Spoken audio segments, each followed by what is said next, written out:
Activities I'm sharing with you in this video aren't for a particular writing skill or lesson, so feel free to apply them to whatever lesson you find suitable. Let's call the first activity pass or switch or freeze. I'm sorry, I couldn't make up my mind. This activity would work as a great warm-up or practice. My lesson was about the cause and effect essay, and I wanted them to brainstorm some ideas in an untraditional way before they start writing. So I gave each student a paper with a particular topic, like these ones. If you have a large class, students can work in pairs or can work in groups. Then I explained that they have to write down one single cause or effect depending on their cards and pass it to the student next to them. And on the new card, they will do the same. The cards kept moving from one student to another till we got, enough ideas. I enjoyed this activity, and I guess my student enjoyed it too, because it encourages them to stay focused on different topics, so it wasn't boring at all, because writing can be boring. It also lets them compare their answers with their peers, which makes them get more perspectives, and all of that happened in a fun, engaging way. I tried the same activity but with a different topic. I was teaching the students how to write a formal email, and I used this activity to make them memorize the elements they should include. So I put them into groups, and I gave each group a couple of papers like these, and I told them to write a formal email following the structure they already learned,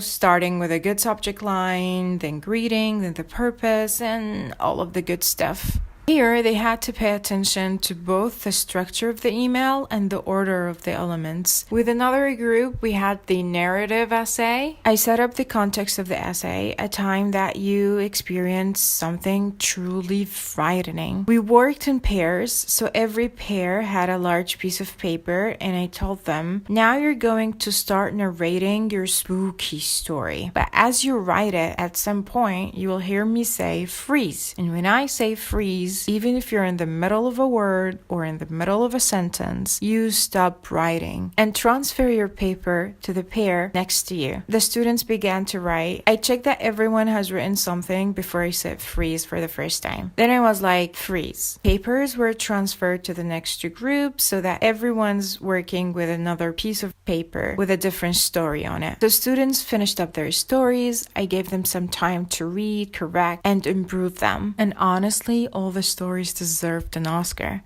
Moving on to the second activity, writing postcards. Using postcards in class can be a motivating writing task, and it adds a level of stimulation for the students. I have seen this activity online, and my students really loved it since they don't have to write too much. And I loved it because it involves a certain level of communication and imagination, which I'm personally fond of. If you can get a stack of postcards, that's awesome. But if you don't have any, you could do just like me and print them on papers or cards and add some lovely pictures. Anyway, if you're teaching kids, I recommend getting them to draw their own pictures instead of printing them out. Ask them to write a postcard to a friend telling them about their imaginary holiday and how the picture relates to it. You can absolutely choose a different context. Once they have written the cards, some of the students read it out loud, and at the end, I collected and checked them up for them. I think I was teaching fragments and run-on sentences and saw what errors were made and prepared a correction slot for the next class. That's pretty it. Thank you for watching, awesome teachers.